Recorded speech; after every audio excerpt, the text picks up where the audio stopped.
Bulletin के आगाज में आपको बताएंगे कि कराची में सदर पार्किंग प्लाजा के करीब टैंकर में आग लग गई है। फायर ब्रिगेड का अमला आग बुझाने में मसरूफ है। टैंकर से निकलने वाला पेट्रोल सड़क पर फैलने लगा है। मनाजिर समा की टेलीविजन स्क्रीन पर भी देखे जा सकते हैं। अहम खबर से आपको आगाह कर रहे हैं। इस वक्त ताज़ा तरीन जो भी सूरत हाल है, बात कर लेते हैं अपने नुमाइंदे शाहनवाज कादरी से। शाहनवाज, यकीनी तौर पे आप इस वक्त जाए वक़्वा पे मौजूद हैं, बता सकते हैं किस तरह की आग है, किस नौयत की बताई जा रही है, वजह सामने आ सकी है?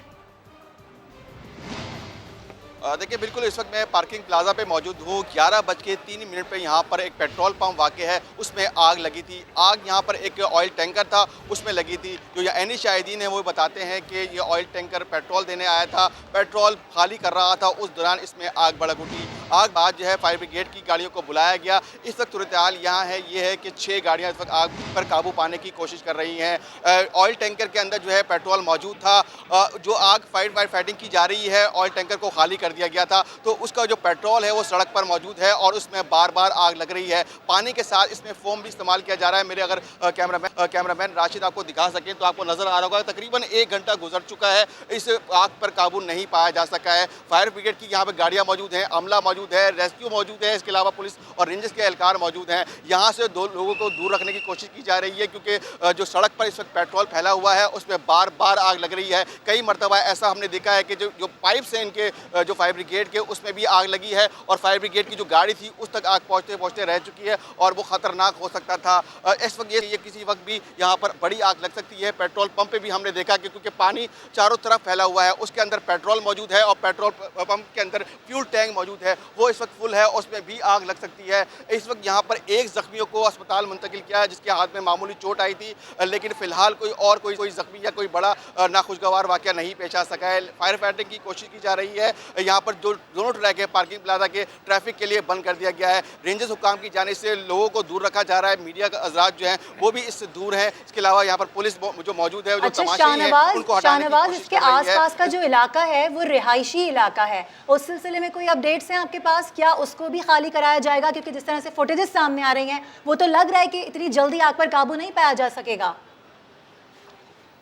बिल्कुल 1 घंटा होने वाला है, आग पर काबू पाया नहीं जा सका है, क्योंकि इसके अंदर पेट्रोल मौजूद है और पेट्रोल कब तक जल नहीं जाता उस वक्त तक आग पर काबू नहीं पाया जाएगा, क्योंकि इसमें जो फोम का इस्तेमाल किया जा रहा है उससे आग का असर ज़रूर ख़त्म हो जाता है। और आप इतराफ़ की आबादियों की बात कर रही हैं तो आबादी यहाँ से थोड़ी सी दूर है। इसके साथ ही जो है एक खाली प्लॉट है, इसके बराबर में जो है 2 गलियाँ हैं। जो आग जो है रिहायशी एरिया तक तो नहीं पहुँच सकती, लेकिन जो पुलिस हुक्काम और रेंजर्स हुक्काम है, इन्होंने इस जगह जायवगा को कॉर्डन कर दिया है, पट्टियाँ लगाकर इसको बंद कर दिया गया है। किसी को भी यहाँ आने की इजाज़त नहीं दी जा रही है, लेकिन लग ये रहा है कि आग जो है इतनी जल्दी बुझने वाली नहीं है और कोशिश जरूर की जा रही है, लेकिन अब ठीक है, आग बुझाने की कोशिश जरूर की जा रही है। सारी सूरत हाल पर आप भी नजर रखिएगा। अपडेट करने के लिए शुक्रिया।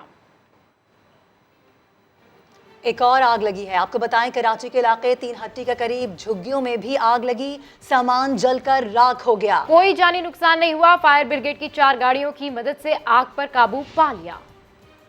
आपको बताएं इस खबर के हवाले से कि कराची के इलाके 3 हट्टी के करीब झुग्गियों में भी आग लगी, सामान जलकर राख हो गया। कोई जानी नुकसान नहीं हुआ। फायर ब्रिगेड की 4 गाड़ियों की मदद से इस आग पर काबू पा लिया गया है। समा की स्क्रीन पर आप ये मनाजिर भी देख सकते हैं।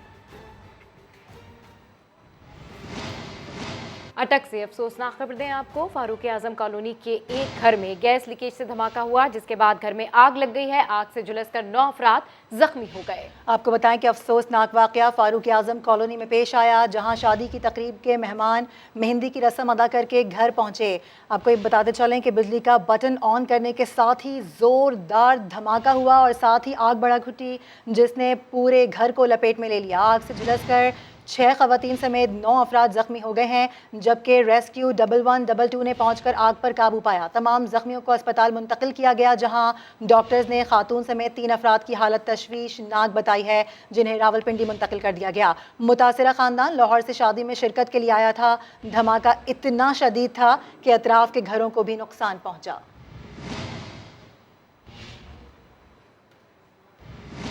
धुएं की शरह कैसे मालूम हो, हवा में आलूदगी का अंदाजा कैसे लगे? फैसलाबाद में महकमा माहौलियात का लगाया गया इकलौता एयर क्वालिटी मॉनिटरिंग स्टेशन ही बंद पड़ा है। इसी हवाले से बात कर लेते हैं अपने नुमाइंदे उस्मान सिद्दीक से। उस्मान, क्या तफसीलात हैं? जी बिल्कुल, शहर भर में धुएं का राज, मगर हवा में आलूदगी और धुएं की शरह मापने वाले आलात खराब हो चुके हैं। महकमा माहौलियात की जानिब से इंडस्ट्रियल स्टेट में 3 साल कबल लगाया जाने वाला एयर क्वालिटी मॉनिटरिंग स्टेशन अरसा दराज से खराब हो चुका है, जिसकी वजह से अब ये अंदाजा लगाना नामुमकिन हो चुका है कि शहर में धुआं किस हद तक फैल चुका है। हवा में आलूदगी और खतरनाक जर्रात की शरह क्या है। इस हवाले से स्टेशन खराब होने के हवाले से जब महकमा माहौलियात के अफसरान से हमारी बात हुई तो उनकी जानिब से ये कहा गया कि उनके पास पैसे नहीं है। इस स्टेशन को ठीक करवाने के लिए 50 लाख रुपए की जरूरत है, जो महकमे के पास मौजूद नहीं है। इस वजह से इस एयर पॉइंटर को ठीक नहीं करवाया जा रहा। माहिरीन का अब यह भी कहना है कि महकमा माहौलियात इस डिवाइस को ठीक करवाए ताकि इसको देखते हुए शहर में एक्शन हो सके कि गाड़ियों की जो सलेंसर है उनसे कितना खतरनाक धुआं निकल रहा है। जो मिलों फैक्ट्रियों की चिमनियां हैं वो किस कदर आलूदा धुआं जो हवा में फैला रही हैं उस पर भी एक्शन हो सकेंगे। तहम महकमा माहौलियात का ये कहना है कि पैसे नहीं है, जैसे ही पैसे आएंगे तो इस डिवाइस को ठीक करवाया जाएगा। जी ठीक है, हमारे नुमाइंदे हमें अपडेट कर रहे हैं धुएं की शरह को किस तरह से मालूम किया जाए, हवा में आलूदगी का अंदाज़ा किस तरह से लगाना है। फैसलाबाद में महकमा माहौलियात का लगाया हुआ इकलौता एयर क्वालिटी मॉनिटरिंग स्टेशन ही बंद पड़ा है। हालात कशीदा इस तरह से हैं क्योंकि स्मोक काफ़ी ज़्यादा वहाँ पर है। पंजाब की जो सूरत हाल है इस वक्त काफ़ी तशवीशनाक दिखाई देती है। स्कूल्स बंद कर दिए गए हैं, इसके अलावा गैर ज़रूरी बाहर निकलने से मना किया गया है लोगों को, और ख़ास तौर पर ऐसे औकात में कि जब स्मोक बहुत ज़्यादा है तो कहा गया है कि घरों में रहें और मास्क का इस्तेमाल करें। ऐसे में हम देख रहे हैं कि यहाँ पर ये हाल हुआ है। बिल्कुल, और जो सिचुएशन है वो बहुत ज़्यादा ख़राब है और इसी हवाले से तमाम तर इक़दाम करने चाहिए ताकि लोगों को एहतियात के साथ बाहर निकलना चाहिए। स्मोक की रोकथाम के लिए लाहौर के निजी इदारे आधे अमले से काम चलाएं, तालीमी इदारे बसों और वैगन्स की तादाद बढ़ाएं। पंजाब हुकूमत ने नोटिफिकेशन जारी कर दिया। धुआं छोड़ने वाली गाड़ियों के जुर्माने भी बढ़ा दिए गए हैं। तफसीलात लाहौर से इस रिपोर्ट में।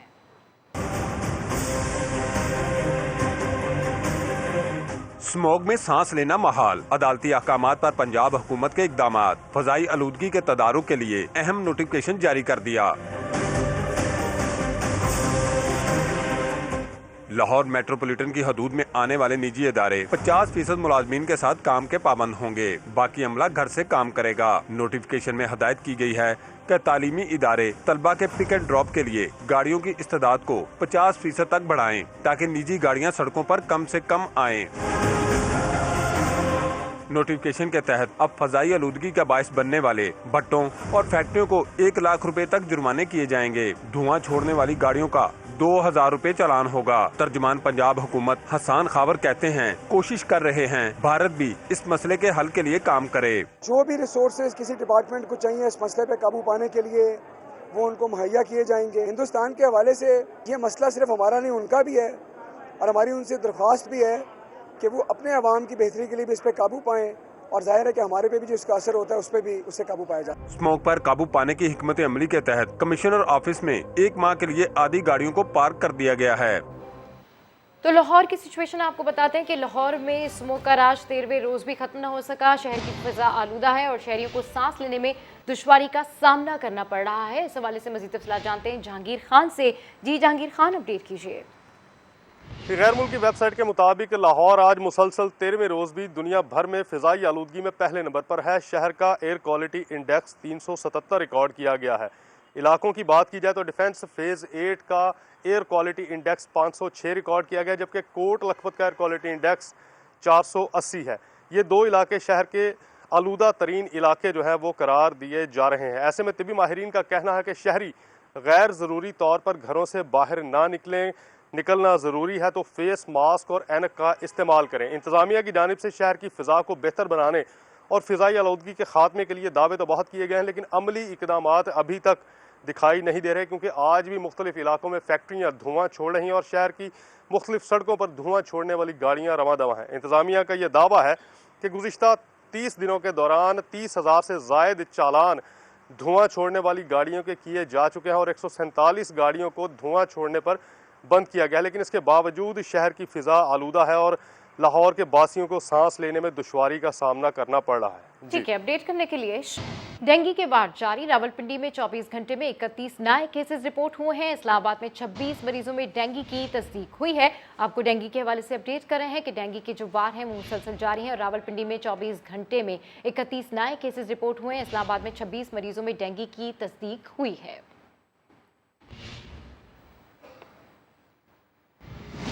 और वाजे करते चलें कि कराची में कोई पुरअसरार वायरस मौजूद ही नहीं है। तिब्बी माहिरीन ने सोशल मीडिया पर गर्दिश करती खबरों की तरदीद कर दी है। सरबराह मॉलिक्यूलर पैथोलॉजी डाउ यूनिवर्सिटी डॉक्टर सईद खान का कहना है कि मुल्क भर में डेंगू फैला हुआ है, लेकिन बाज़ औक़ात रिपोर्ट मनफी भी आती है। इसी पर रिपोर्ट तैयार की है मुदस्सिर नज़ीर ने, आपको दिखाते हैं। डेंगू की आउटब्रेक न सिर्फ कराची में बल्कि मुल्क के काफ़ी शहरों में इस वक्त जारी हैं। तो बाय डिफ़ॉल्ट जितने भी इस तरह के पेशेंट हैं, यकीनन चांसेस यही हैं कि ये डेंगू के मरीज़ हैं। कुछ वजूहात की वजह से टेस्ट नेगेटिव आ सकते हैं। मरीज़ कब लेबॉर्ट्री जाता है, ये टाइमिंग बहुत इंपॉर्टेंट होती है। अगर वो टाइम मिस हो जाए तो वो टेस्ट नेगेटिव आ सकता है। NS1 एंटीजन जिस तरह है, फिर IgM और IgG में भी ये है कि हर बंदे का ये पॉजिटिव आना लाजमी नहीं है। तो ये कोई पुरअसरार बीमारी नहीं है।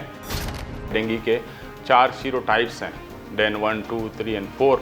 हो सकता है इसमें भी कोई ऐसी वेरिएशन हो जिसकी वजह से तशख़ीस नहीं हो पा रही। जब तक कोई दूसरी चीज़ कंफर्म ना हो तो इसको हम डेंगू पेशेंट ही कहेंगे और डेंगू इन्फेक्शन ही कहेंगे, क्योंकि इसमें अलामात बिल्कुल डेंगू की है, जो बुखार, शदीद बुखार, जोड़ों में दर्द और प्लेटलेट्स कम होते हैं। विदिन वीक टाइम या 3-4 दिन बाद वो वापस प्लेटलेट्स बढ़ना शुरू हो जाते हैं और एक हफ्ते में पेशेंट वापस अपनी हालत पे चला जाता है, वो तंदुरुस्त हो जाता है। तो ख़तरे की कोई बात नहीं, तो आवाम को घबराने की ज़रूरत नहीं है, लेकिन यकीनन अपना टेस्ट भी करवाएं, डॉक्टर से रब्ता भी करें, और ताकि बर वक्त उसकी तशख़ीस हो और तिब्बी इमदाद भी उसको दी जा सके।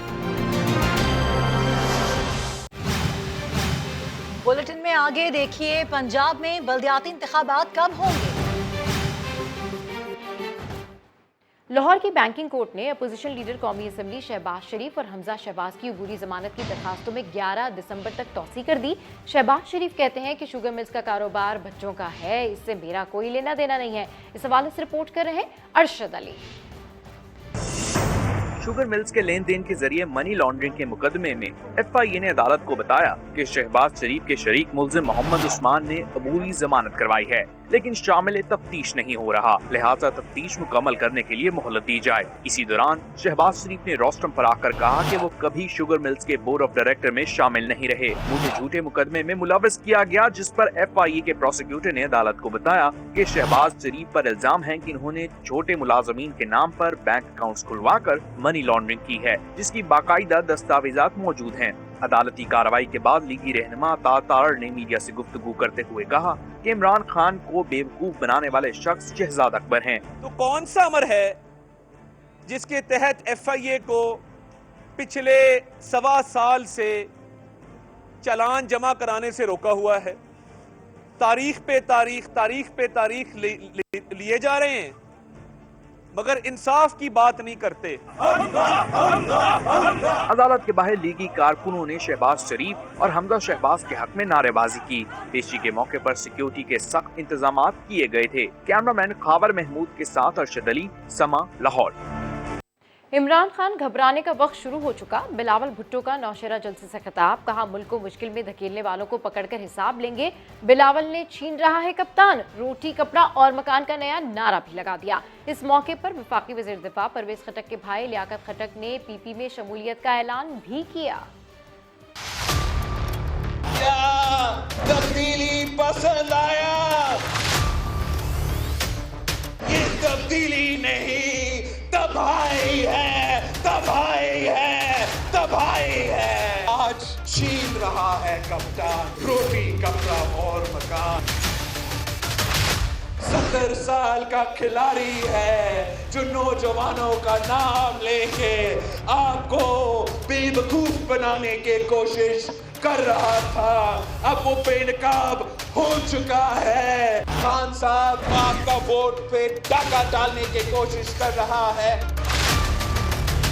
हम इनके हर साजिश को नाकाम करवाएंगे। इमरान को पैगाम भेजना चाहता हूं कि पाकिस्तान पीपल्स पार्टी के ये जियाले आपके घर के में घुस के आपको सियासी शिकस्त दिलवाएंगे। इस कठपुतली को माफ नहीं कर सकते हैं। सिलेक्टेड को पकड़ के हिसाब लेंगे। मैं इमरान को वार्न कर रहा हूं कि आप घबराना का वक्त शुरू हो चुका है।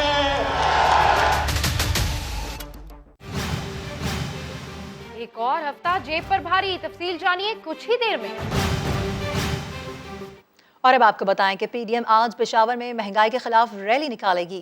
कौन कौन से रहनुमा शरीक हो रहे हैं, बता रहे हैं हमारे नुमाइंदे शहाबुर रहमान। जी बिल्कुल, मुल्क भर में बढ़ती महंगाई के खिलाफ आज पीडीएम पेशावर में अपना पावर शो करने जा रही है, जिसकी तैयारियां मुकम्मल कर दी गई है। 12 बजे का वक्त दिया गया था। 12 बजे कारकुनान मुफ्ती महमूद मरकज में जमा होंगे और यहां से रैली की शक्ल में जीटी रोड तक जाएंगे, जहां पर पीडीएम के जो सीनियर कायदीन है, मौलाना फजल रहमान, शहबाज शरीफ, महमूद खान अचकज़ई और दीगर जो कायदीन हैं, वो कारकुनान से खिताब वहां पर करेंगे और जो इनकी रैली है वो वहां पर इख्तिताम पजीर होगी। जी ठीक है, अपडेट करने के लिए शुक्रिया। तो एक तरफ अवाम को महंगाई की मार, अब कारोबार भी हो जाएगा दुश्वार। स्टेट बैंक ने शरह सूद में 1.5% का बड़ा इजाफा कर दिया। शरह सूद 9.5% होने से 1.5 साल की बुलंद तरीन सतह पर पहुंच गई। पैसे वाले लोग तो घर बना सकते हैं, लेकिन जो आम तनख्वाहदार तबका है उनके लिए बहुत मुश्किल है अपना घर बनाना। तो इसलिए हमने सब्सिडाइज किया और इसके लिए 35 अरब रुपया हुकूमत ने सब्सिडी के लिए रखा। सुबह वजीर आजम इमरान खान सस्ते घरों की खुशखबरी सुना रहे थे। शाम को स्टेट बैंक ने शरह सूद में इजाफे का गोला दाग दिया। यकदम 1.5% के इजाफे से शरह सूद 9.5% हो गई। माहिरीन कहते हैं महंगाई से अवाम पहले ही मुश्किलात का शिकार है, अब कारोबारी तबके की परेशानियां भी बढ़ जाएंगी। जो सनतें, फैक्ट्रियां, कारखाने कर्जों पर चल रहे हैं, उनकी पैदावारी लागत में इजाफा हो जाएगा। कर्जों पर ली गई गाड़ियां चलाने वालों, क्रेडिट कार्ड इस्तेमाल करने वालों को भी ज्यादा रकम अदा करना पड़ेगी। मारूफ बिजनेसमैन आरिफ हबीब ने फैसले को IMF दबाव का नतीजा करार दे दिया। ये एंटी इन्वेस्टमेंट जो है वो मेजर है और ये काफी हार्श जो है वो ये डिसीजन है। इससे जो है वो कॉस्ट जो है वो बढ़ेंगी सारी इंडस्ट्रीज की। एक साथ 150 बेसिस पॉइंट्स बढ़ाना काफी ये सख्त इकदाम है। इकोनॉमी में जो है वो स्लो डाउन आएगा।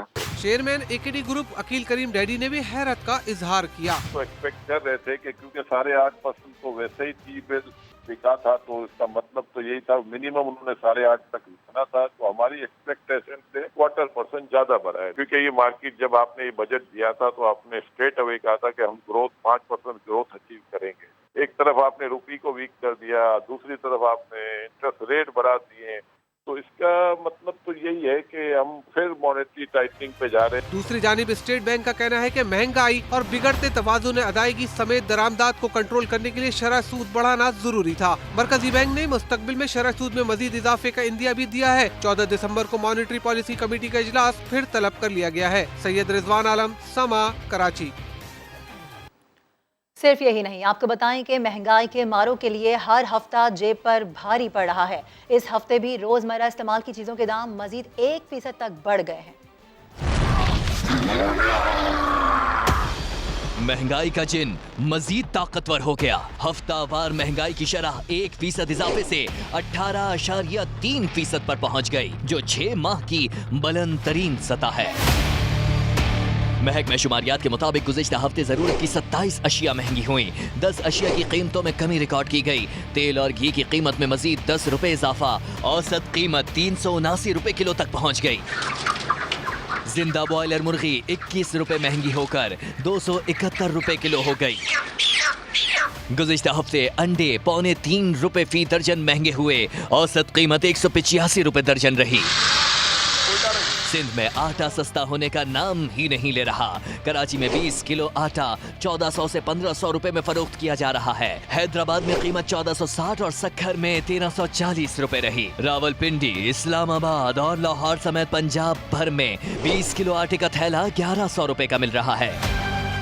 मुख्तलिफ शहरों में चीनी 90 से 110 रुपए किलो में फरोख्त हुई। कराची, इस्लामाबाद, कोयटा में चीनी की ज्यादा से ज्यादा कीमत 110 रुपए रिकॉर्ड की गई। लाहौर समेत पंजाब भर में चीनी 90 रुपए फी किलो फरोख्त की जा रही है। सरकारी आदाद-ओ-शुमार के मुताबिक पिछले हफ्ते चावल, मूंग की दाल, चाय और लकड़ी की कीमतों में भी इजाफा हुआ। Welcome back. बाबा गुरु नानक के जन्मदिन की तकरीबात जारी है। नवजोत सिंह सिद्धू वफ्द के हमरा करतारपुर पहुंच गए। इसी पर हम बात करेंगे अपने नुमाइंदे काशिफ जावेद से। काशिफ, बताइएगा इस सिलसिले में क्या अपडेट्स हैं?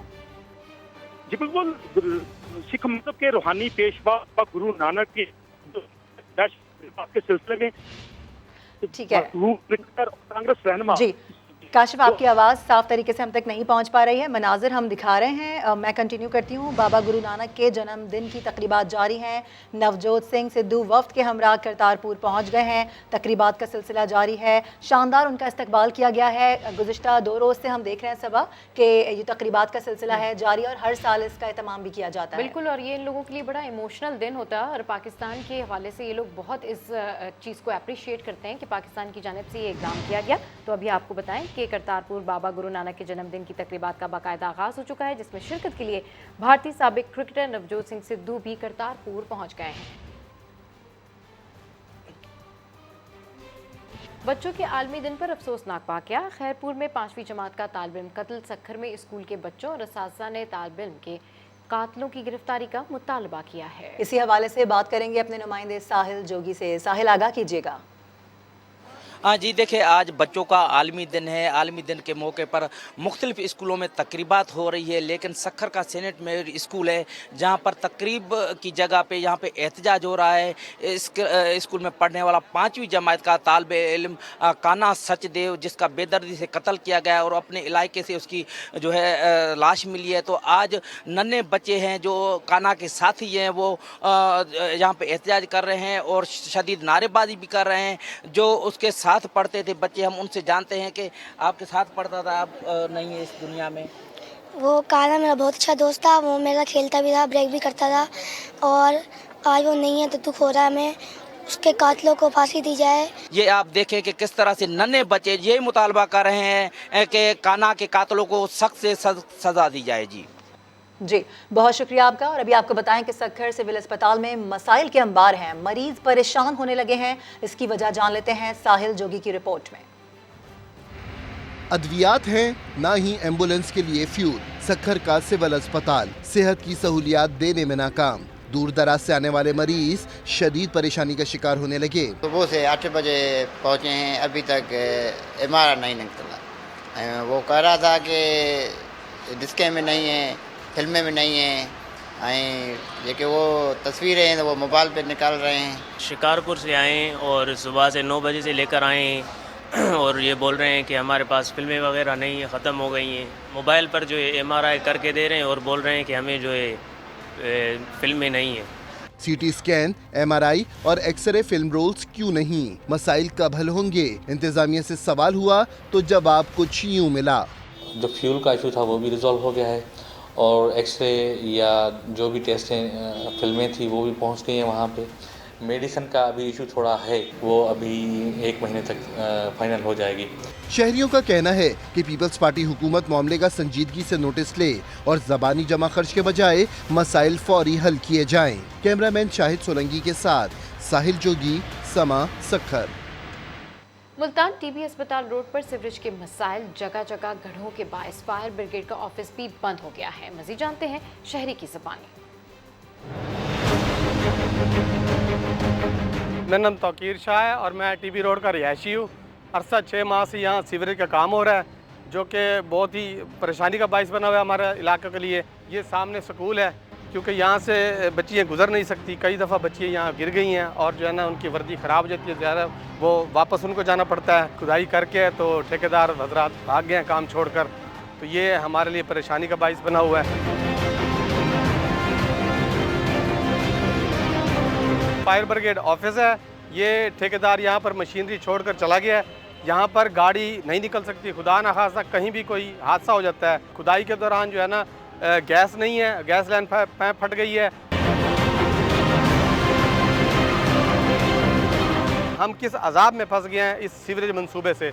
जल्द अज जल्द इस मंसूबे को मुकम्मल किया जाए और हमें जो है ना इधर रास्ता भी दिया जाए। हमारे पास रास्ता भी नहीं है गुजरने का।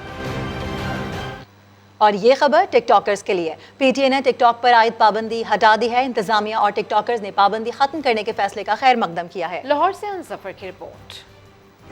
मशहूर social media video sharing app पर चंद माह पहले अदम ताउन और गैर अखलाकी मवाद अपलोड करने पर 30 जुलाई 2021 को पाकिस्तान टेलीकम्युनिकेशन अथॉरिटी ने पाबंदी आयद कर दी थी। टिकटॉक इंतजामिया के गैर अखलाकी मवाद ना अपलोड करने की यकीन दहानी पर PTA ने पाबंदी हटाने के अहकाम जारी किए। टिकटॉक इंतजामिया ने यकीन दहानी करवाई है कि वो मुतनाज़ा और गैर अखलाकी मवाद की निगरानी खुद करेंगे। पाबंदी खत्म होने पर टिकटॉक के स्टार्स काफी खुश दिखाई देते हैं। उनका कहना है कि टिकटॉक पर अब मजबूत और मुस्बत अंदाज से सलाहियतों और जज्बों से भरपूर साफ सुथरा मवाद अपलोड करेंगे। फाइनली पाकिस्तान गवर्नमेंट ने एक्शन लिया है। अब कोई भी अगर इस तरह कंटेंट बनाता है टिकटॉक पे तो उसको ऑटोमेटिकली डिलीट कर देंगे और उसके ऊपर प्रॉपर सुनने में ही आया है कि उस पर इंक्वायरी भी की जाएगी, पुलिस एक्शन लेगी government. Thank you so much, आपने हमारी बात सुनी, हम भी आपकी बात रखेंगे इंशाल्लाह। इन फ्यूचर हम अपनी पब्लिक को ऐसा कंटेंट देंगे जिस पे उन्हें हमसे शिकायत ना हो और बहुत ज़्यादा इंटरटेन करने वाले हैं और आई विश कि ये दोबारा बैन ना हो। 2 दिसंबर को लंदन में पहली बार पाकिस्तान के टिकटॉक स्टार्स को अवार्ड शो में बुलाया जाएगा और मुख्तलिफ कैटेगरीज के अवार्ड्स भी दिए जाएंगे। कैमरामैन मोहम्मद अरशद के साथ अनस जफर, समा लाहौर। अहम खबर है, अवामी मसाइल के हल से मुतालिक गलत बयानी करने वाले अफसरान के खिलाफ कार्रवाई अमल में लाई गई है। रिपोर्ट वज़ीर आज़म को अरसाल कर दी गई है। इस हवाले से मज़ीद जानते समा के नुमाइंदे अब्बास शब्बीर से। जी अब्बास, अपडेट कीजिए। देखिए, सिटीजन पोर्टल पर अवामी मसाइल के हल में सरकारी अफसरान की जालसाजी का इंकशाफ हुआ है। PMDU ने 254 सरकारी अफसरान के डैशबोर्ड पर जालसाजी पर रिपोर्ट तैयार की है। वजीर आज़म ने सख्त हिदायत जारी की है कि अवामी मसाइल के हल में कोताही बिल्कुल बर्दाश्त नहीं की जाएगी। अवामी मसाइल के हल से मुतालिक गलत बयानी करने वाले अफसरान के खिलाफ फौरी कार्रवाई अमल में लाई जाए। सिटीजन पोर्टल पर अवामी शिकायत को खुद मॉनिटर करता हूँ। वजीर आज़म ने ऐसा भी कहा है कि शहरियों की शिकायत के हर पर गलत बयानी करने वाले अफसरान से किसी सूरत रियायत नहीं की जाएगी। ठीक है, किसी सूरत रियायत नहीं की जाएगी। अपडेट करने के लिए शुक्रिया अब्बास। बुलेटिन से फिलहाल इतना ही। एक ब्रेक के बाद हाजिर होंगे हेडलाइंस के साथ। देखते रहिए समा।